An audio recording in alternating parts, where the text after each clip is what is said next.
warahmatullahi wabarakatuh, murid-murid sekalian. Baik, minggu ini kita akan teruskan pembelajaran kita dengan subjek Reka Bentuk dan Teknologi tahun 4. Untuk minggu ini kita akan masuk unit yang kedua, iaitu pengenalan kepada reka bentuk. Okey, sebelum kita meneruskan pembelajaran kita pada minggu ini, kita tengok dulu standard kandungan dan juga standard pembelajaran kita. Standard kandungan 2.1 iaitu reka bentuk. Standard pembelajaran 2.1.1 menerangkan maksud reka bentuk berdasarkan contoh produk sedia ada. 2.1.2 mengenal pasti kepentingan reka bentuk dalam kehidupan. 2.1.3 membincangkan laluan kerjaya dan pekerjaan dalam reka bentuk.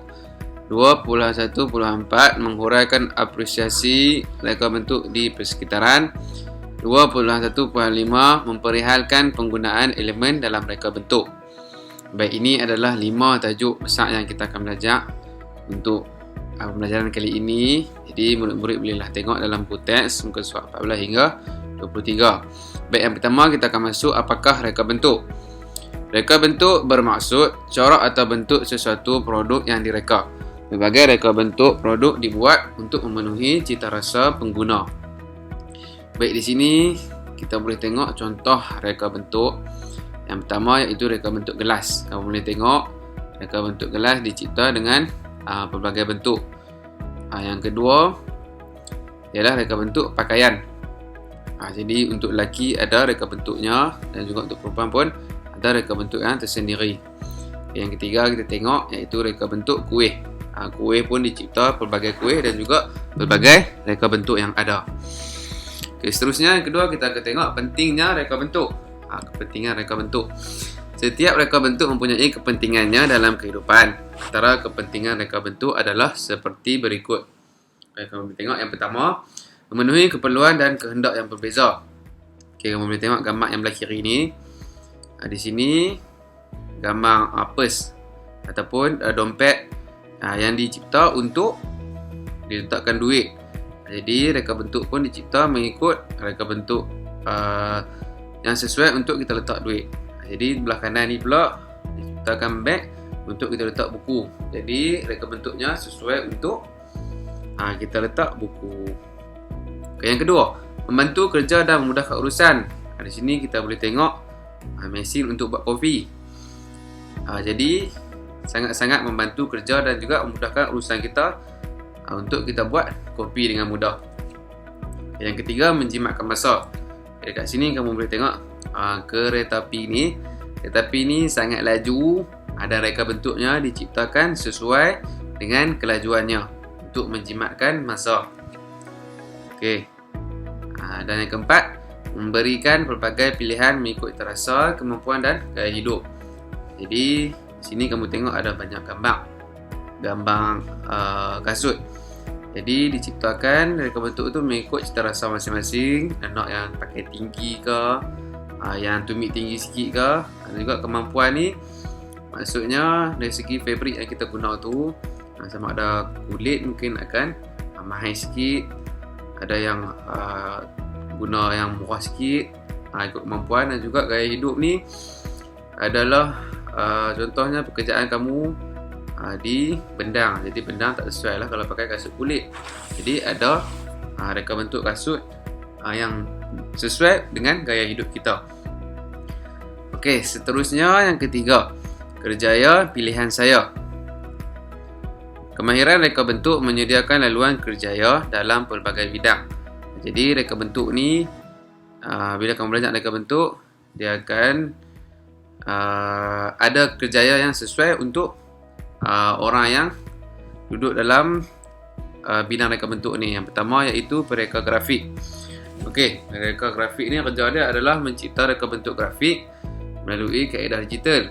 Contohnya macam iklan, poster dan sebagainya. Jadi mereka ni lah yang buat iklan, poster dan juga kamu tengok-tengok iklan dalam TV. Itu adalah ciptaan pereka grafik. Okey, seterusnya sini kamu tengok juru animasi. Juru animasi ni tugas dia adalah menghasilkan reka bentuk animasi. Contohnya macam dalam filem atau permainan video. Contohnya filem ni kamu tengok Upin Ipin, Bobo Boy. Jadi itu adalah kerja juru animasi mereka yang cipta reka bentuk setiap kartun tu, ataupun permainan video macam-macam lah, permainan video Spiderman dan sebagainya. Itu ciptaan juru animasi. Baik, yang ketiga, kamu boleh tengok ini gambar chef. Chef, kerja dia dalam reka bentuk adalah menghasilkan reka bentuk makanan tu supaya jadi menarik. Okey, keempat, reka fashion. Reka fashion ni tugasnya menghasilkan reka bentuk pakaian mengikut fashion dan juga trend terkini. Jadi, mereka ni lah yang hasilkan baju-baju yang sesuai dengan gaya hidup kita. Dan yang terakhir ni adalah arkitek.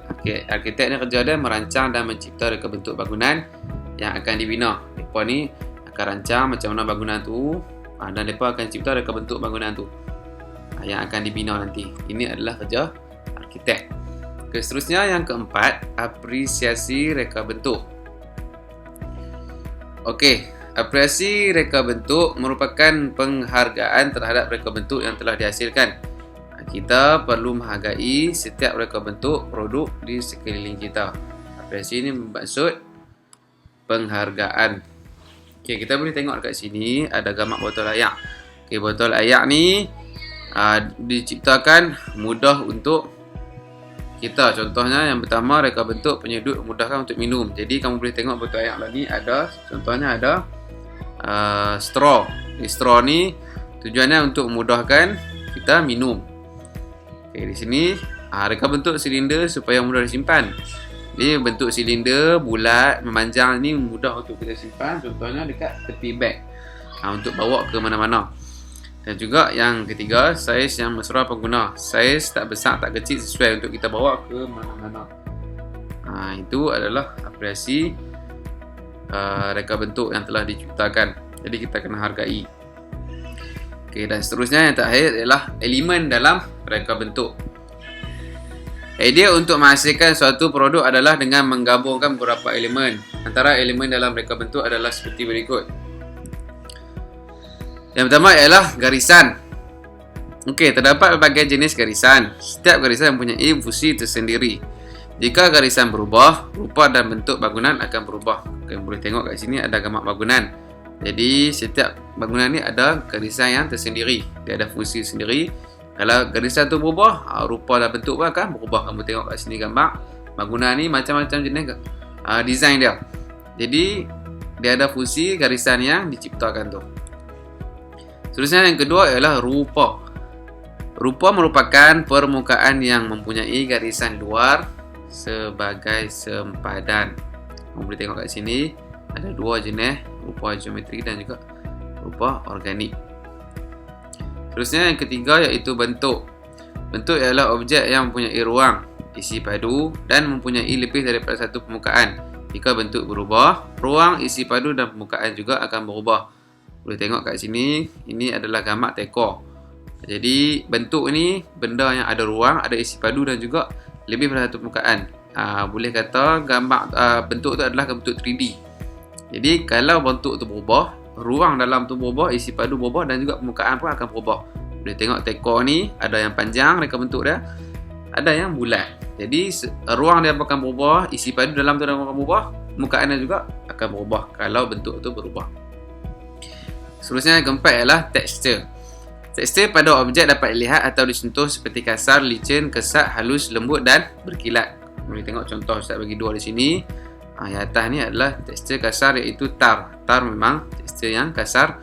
Dan juga yang bawah ni adalah tile. Tekstur dia sangat licin. Okey, yang kelima ialah saiz.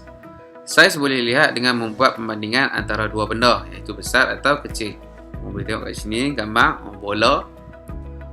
Saiz bola sepak lebih besar daripada saiz bola tenis. Ini kaedah untuk kita membuat perbandingan saiz. Seterusnya elemen yang keenam iaitu warna. Warna memberikan kesan pada objek dan orang yang melihatnya. Kamu boleh tengok dua gambar yang Ustaz paparkan kat sini. Dua sofa yang sangat berbeza warnanya. Yang bawah, warna yang sejuk menimbulkan suasana redup, tenang dan damai. Warna yang panas menimbulkan suasana ceria, riang dan bersemangat. Nampak dua beza. Jadi dia memberikan kesan pada orang yang melihatnya tu. Yang ketujuh iaitu ruang. Ruang ialah tempat yang lapang dan mampu memberikan keluasan. Boleh tengok dua gambar ni. Ruang yang kecil menampakkan suasana yang sempit. Yang atas ni ruang yang besar dapat memberikan keselesaan. Itu adalah fungsi ruang. Dan elemen yang terakhir iaitu nilai. Nilai dalam reka bentuk menunjukkan perubahan daripada terang kepada gelap atau sebaliknya bagi sesuatu warna-warna. Kamu boleh tengok dalam dua gambar ni perbezaan dari segi gelap dan terang. Jadi cara kita nak nilai suatu reka bentuk tu dari segi warna-warna tersebut. Okey, jadi alhamdulillah selesailah pembelajaran kita pada minggu ini. InsyaAllah kita akan bertemu lagi pada masa yang akan datang. Assalamualaikum warahmatullahi wabarakatuh.